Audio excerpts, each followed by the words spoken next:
झाड़ू वाले भी मन तो राम रूम में करना है। ये आगे राम राम जी। ये देखो हमको छोटा सवाल था कहने का, विपक्षी पार्टियां वाले आपसे फिर भाईचारा भाई भाईचारा न्यू ही रहेगा। बिल्कुल भाईचारा न्यू का न्यूज है। राजनीति अलग चीज है, भाईचारा अलग चीज अलग से है। है। हाँ, तो इस बार किसका दमखम ज्यादा दिखता है जी? पब्लिक बताएगी आके। नमस्कार, मैं चिराग शर्मा और आदमपुर उपचुनाव पर पूरे हरियाणा की नज़र है। जी हाँ, हरियाणा के सभी लोगों की नज़र है कि इस बार उपचुनाव के अंदर, क्योंकि आदमपुर क्षेत्र को भजनलाल परिवार का गढ़ माना जाता है और सभी की सभी पार्टियां इस समय अपनी जान जोखती हुई आदमपुर उपचुनाव के अंदर। सो इसी कड़ी के चलते हुए, इन्हीं सवालों के चलते हुए आज इनेलो पार्टी की तरफ से अनु सूरा जी मौजूद है। तो दर्जनों सवाल है, कर लेता हूँ वार्तालाप। अनु जी नमस्कार। नमस्कार जी, नमस्कार। अनु जी पहले तो ये बताइए, पड़ोस में झाड़ू है आपका, बिल्कुल ठीक समय अंकित भाई को कहूँगा और दिखा भी दीजिए, कोई पड़ोसी भाईचारा तो नहीं निभेगा इस बार? झाड़ू झाड़ू नहीं है, झाड़ू वाले भी मन तो राम रूम में करना है। ये आगे राम राम जी। ये देखो हमको छोटा सवाल था कहने का, विपक्षी पार्टियां वाले आपसे फिर भाईचारा भाई भाईचारा न्यू ही रहेगा। बिल्कुल भाईचारा न्यू का न्यूज है। राजनीति अलग चीज है, भाईचारा अलग चीज अलग से है। है। हाँ, तो इस बार किसका दमखम ज्यादा दिखता है जी? पब्लिक बताएगी आके। तो ये कहीं ना कहीं थोड़ा सा कैमरे से बचते बचाते, पर ठीक है, अपनी अपनी जगह सारी पार्टियां जान जोखती जा रही है। विरोधी एक दूसरे के साथ बैठकर चाय पीते हुए नजर आ रहे हैं। अनु जी, क्या दमखम लगता है, कौन सी पार्टी इस बार विजयी होगी? पार्टी नहीं, जनता विजयी होगी, क्योंकि आदमपुर के अंदर जो इतने सालों से गुलामी चली आ रही है, ये तो आज़ादी की लड़ाई चल रही है आदमपुर में। यहाँ जो माहौल है, देखो मैं काफ़ी टाइम पहले यहाँ सर्वे करके गई थी, तो तभी मैंने ऑब्जर्व किया था, और वो ही चीज़ है कि यहाँ दो ही तरह के लोग हैं।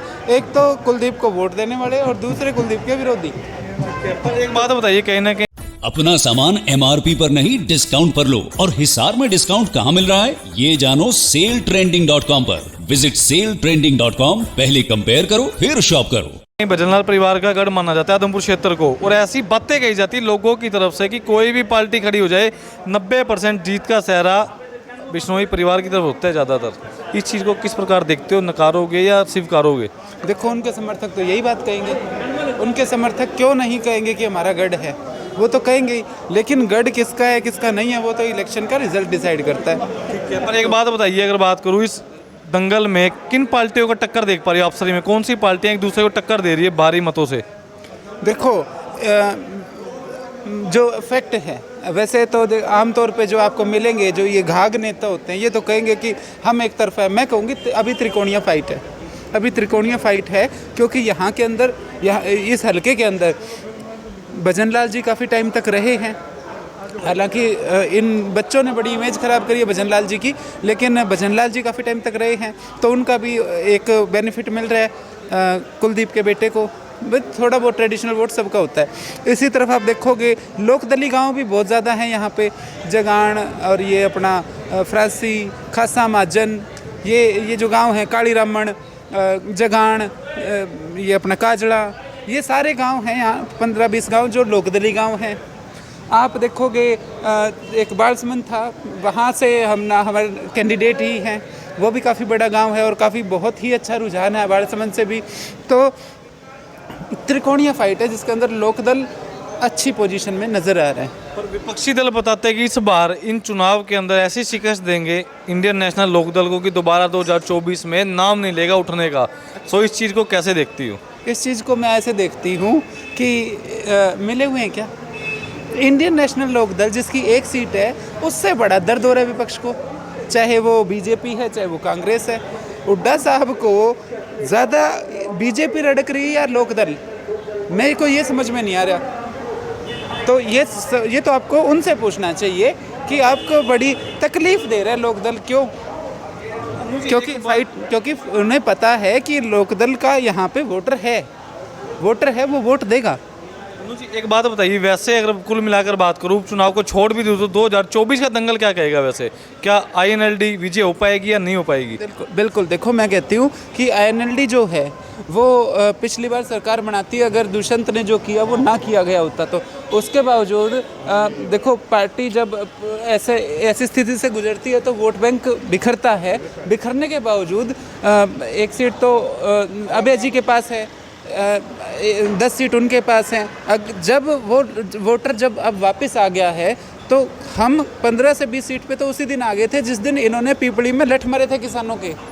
अब तो हमारे ऊपर है कि हम उन 15-20 सीटों को बहुमत तक ले जाने के लिए कितनी जल्दी प्रयास करते हैं, ये मेरा मानना है। पर एक बात बताइए, आदमपुर की जनता बताती है जो कुरुडा राम जी को खड़ा करा नंबरदार जी को आदमपुर उपचुनाव के अंदर, वो तो दिखते ही नहीं कभी फील्ड में, वो तो आते हैं बरसों बाद आए जैसा कोई बिछड़ा मिला हो। तो इस चीज़ को भी किस प्रकार से आप देखती हैं, क्योंकि जनता के सवाल है, जनता बताती है कि कभी दिखते ही नहीं, वोटों के समय दिखते हैं, उसके बाद तो दिखते ही नहीं दूर दूर तक। वोटों के समय तो तब दिखेंगे जब वो पहले इलेक्शन लड़े हों। वो तो इलेक्शन लड़ रहे हैं वो, हाँ एक बार हवीपा से लड़े थे बहुत टाइम पहले, लेकिन वो बहुत पुरानी बात हो चुकी है। और कुरुडाराम नंबरदार जी तो आम किसान हैं, आम किसान हैं, उन्हें आइडिया नहीं था कि उन्हें इलेक्शन लड़ना है। कुरुडाराम जी के लिए जो पूछ रहे हैं, मैं उनसे ये कहूँगा, कहना चाहूँगी कि जेपी कहाँ मरा हुआ था 12-13 साल से, यहाँ से 40-42 हज़ार वोट ले गया, उसके बाद कतलायत में जाए कहते हैं बागड़ी और गादड़ी, वो यहाँ क्यों नहीं आया? अब यूँ कह रहे हैं कि मैं यहाँ से इलेक्शन लड़ूंगा, तेरे को होश नहीं था जब तेरे को इस इलाके ने 40 हज़ार के नेड़े वोट दिए, उसके बाद कहाँ गायब था? जनता नहीं है वो कुछ चंद कांग्रेसी है, जगह जगह ये झंडी ठाके अड़ा के बैठे हैं।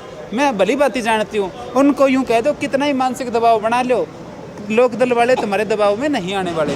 मुझे एक बात बताइए, आईएनएलडी के लिए तो आप भी पिछले काफ़ी लंबे समय से लगी हुई डटी हुई हैं, अगर बात करूँ पार्टी का प्रचार करती है, लोगों की समस्याएं सुनती है, तो इस बार कहीं ना कहीं आपको क्यों नहीं आगे किया गया? कुरुडाराम जी को ही आगे क्यों किया गया? क्योंकि उनके पास आप जैसा फेस भी तो था आईएनएलडी के पास, पर आपको आगे क्यों नहीं किया? देखो, मैं नड़वा हल्के में काम कर रही हूँ, ये आदमपुर हल्का है, तो आदमपुर हल्के से एक जो कुरुडाराम जी हैं, किसानों के लिए संघर्ष किया हुआ उन्होंने और लोकल चेहरा है, आदमपुर हल्के के सबसे बड़े गांव वारसमंद से संबंधित है। तो मैं तो मानती हूं कि कैंडिडेट सिलेक्शन बहुत अच्छा किया इनेलो ने, और सिर्फ एक ये कैंडिडेट है, इनेलो का कैंडिडेट है, जो वाकई में जिसको कहते हैं ना आम परिवार से आता है, खेती करने वाला परिवार है, सीधे साधे लोग हैं। आप देखो ये सामने दफ्तर है आम पार्टी का, इनको जाके पूछो असली आम किस तरफ है, तो असली आम तो हमारे पास है, ये तो ठप्पा ही ठप्पा है। पर कहीं ना कहीं अगर बात करूं, हरियाणा के अंदर दो मुख्यमंत्रियों का आना आम आदमी पार्टी के, एक तो दिल्ली के अरविंद केजरीवाल और पंजाब के भगवंत मान जी, तो उस चीज़ की भी तो कहने के लोगों पर छवि जाएगी, दो सीएम हमारे जनता के लिए कुछ ना कुछ धमाकेदार लाएंगे। तो मैं यही तो कहना चाहती हूँ कि ये जो केजरीवाल साहब हैं, ये बड़ौदा इलेक्शन में नहीं आए, उपचुनाव था, ये एलनाबाद में नहीं आए क्योंकि विपक्ष का वोट खिंड जाता, वहाँ कैसे आ जाते। लेकिन यहाँ बड़ा याद आया कांग्रेस इसको, केजरीवाल को, क्योंकि बुलाया गया है और सीधा सीधा ये मकसद है कि जो विरोध का वोट है, जो बीजेपी के अगेंस्ट जो वोट है, उसके अंदर सेंधमारी करो, 2000 तोड़ो, 3000 तोड़ो, जितना तोड़ सकते हो उतना तोड़ो। और कैंडिडेट सिलेक्शन देखिए आम आदमी पार्टी का, मैं तो मतलब हैरान हूँ कि इतनी बेशर्मी कैसे करते हैं। राज्यसभा में तो भेजोगे पूंजीपति, टिकट दोगे किसान, मतलब जो मीडियम वर्ग के लोग हैं, ताकि ये खूड बेच के इलेक्शन लड़े जाएं, रैली करे जाएं, और वोट के टाइम ये फ़ोटो दिखाते हैं हमारे शहीदों की। मतलब वोट तो हम दे दें, तुम्हारे लिए 5-4 हज़ार वोट खराब करने के लिए ज़मीन भी मार ले बेच दें, और तुम राज्यसभा में भेज दो पूंजीपतियों को, तो ये ठगी ठोरी नहीं चलेगी, हम क्यों जुड़े केजरीवाल से जब हरियाणा के पानी के लिए बोलने की हिम्मत नहीं है उसकी। मैं तो भुगत भोगी हूँ, आपको तो पता ही है, मैंने देखा है इनका रंग ढंग, मैं बहुत कुछ देख के आई हूँ। ये इनके स्टेज पे जब आदमपुर में इनकी रैली हुई थी, जो ऊपर खड़े थे उनसे, मतलब क्योंकि मीडिया भी मेरे से कई चीज़ें कम पूछता है, खासकर शहरी मीडिया, क्योंकि मैं असली बात बोल देती हूँ, उनसे ये पूछना कि आज पानीपत की रोड धर्मशाला में जो 350 लोग इकट्ठे हुए थे वो कहाँ हैं, सिट्टी पिट्टी गुल हो जाएगी।